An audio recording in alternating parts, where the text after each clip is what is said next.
بسم الله الرحمن الرحيم.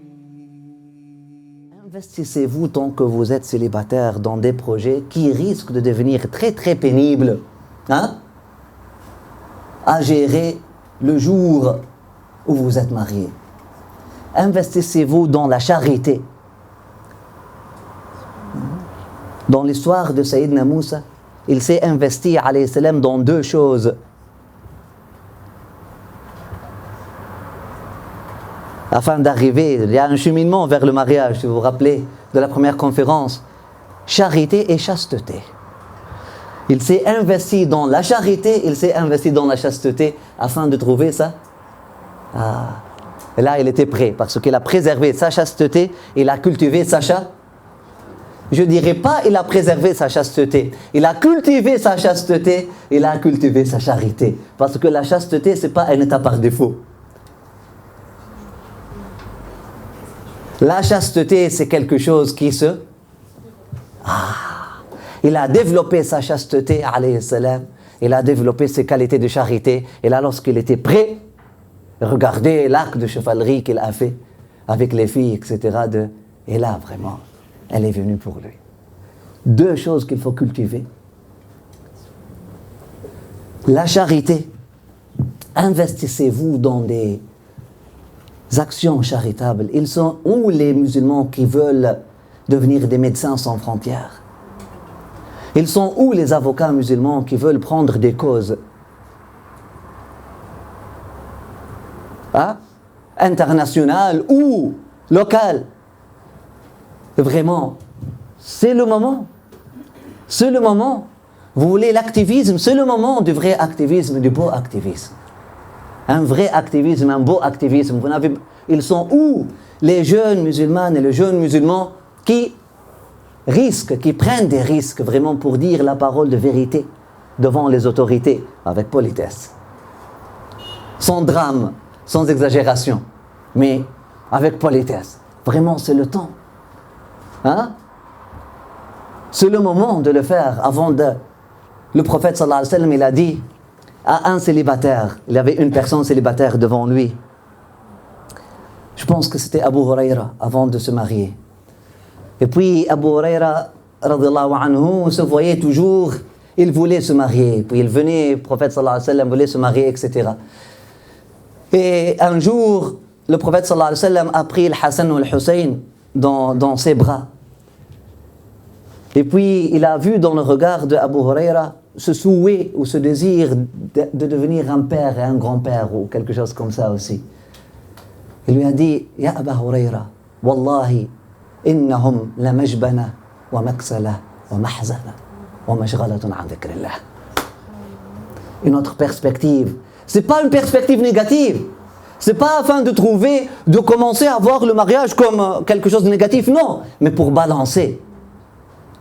Il a dit: Ya Abu Huraira, n'attendez pas le mariage avec, ou devenir un père avec tant de naïveté. Ya Abu Huraira, je prends Allah pour témoin que ces enfants que vous voyez, que les enfants sont une cause de paresse, de tristesse, de difficulté et de cowardice, et de lâcheté. Parce que là, tu ne vas pas sortir pour le jihad comme ça. Tu vas dire: oh, j'ai des enfants, il faut que je protège ma famille. Il faut que... Subhanallah. Une perspective. Tant que vous n'avez pas ça dans votre vie, investissez-vous dans la charité, tout en cultivant votre charité. Parce que si vous êtes une personne charitable, il n'y a pas quelqu'un qui travaille dans une charité. Et j'ouvre un autre sujet. Vous êtes ici au Café Floraison. C'est un projet charitable, c'est un projet de charité, à but non lucratif. On vous appelle tous et toutes à devenir des bénévoles. Mais ce n'est pas pour donner quelque chose, mais c'est pour cultiver la charité en vous-même.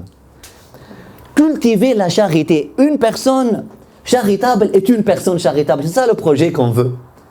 On ne bâtit pas une charité avec des personnes charitables. Non. On bâtit des personnes charitables via un projet de charité. On bâtit des personnes charitables parce que c'est une opportunité pour vous de travailler. C'est pas simple. C'est pas évident de donner de votre temps sans toucher à l'argent. Surtout, vous êtes nés ici, nous sommes conditionnés dès l'âge de 14 ans. Si je donne quelque chose, donne-moi la contrepartie. Travaillez la charité en vous et là vous deviendrez une personne charitable. Travaillez l'esprit d'équipe en vous et là vous allez devenir une personne charitable aussi. Donner et pardonner, c'est le même verbe, c'est la même racine. Comprenez? Ça c'est donner, l'autre c'est donner par Dieu.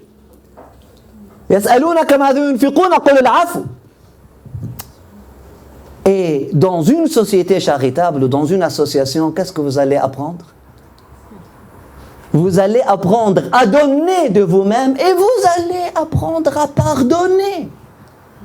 Nécessairement. Ce membre d'équipe qui vient en retard,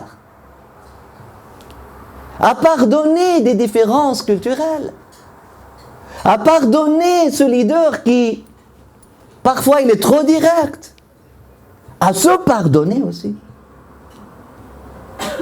Travaillez, investissez-vous dans des charités avant, je ne dirais pas avant que ça soit trop tard, mais avant que... Parce que c'est un temps plein, s'investir en cultivant soi-même, s'investir pour travailler soi-même, c'est un travail à temps plein.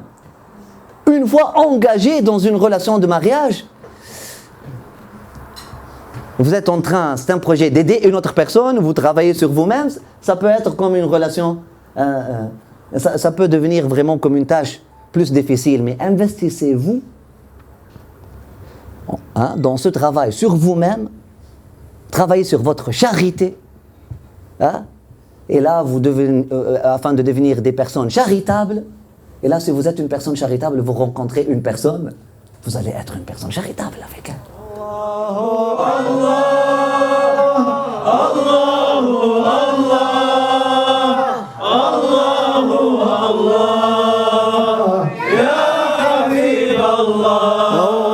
Cette fleur dans mon cœur, je te l'offre, mon Seigneur, pour que tu la nourrisses d'amour et de lumière. Cette fleur dans mon cœur, je te l'offre, mon Seigneur, pour qu'elle s'épanouisse et célèbre ta splendeur. Allahu Allah, Allahu Allah, Allahu Allah, Ya Rasul.